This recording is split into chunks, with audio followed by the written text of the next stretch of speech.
ஒன்பது கோளும் ஒன்றாய் காண அங்கு கற்பகம் என்னும் கடவுளின் மெய்யில் சூரியன் முதலாய் 9 கிரகமும் பலவித குணங்களை கொண்டிருக்கும் எங்கள் கற்பக தருவில் அவை வரும்போது ஒன்றாய் சேர்ந்து பலனளிக்கும்.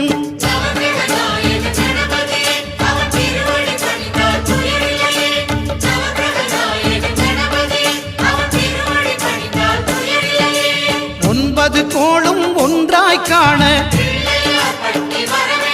அங்கு கற்பகம் என்னும் கடவுளின் மெய்யில்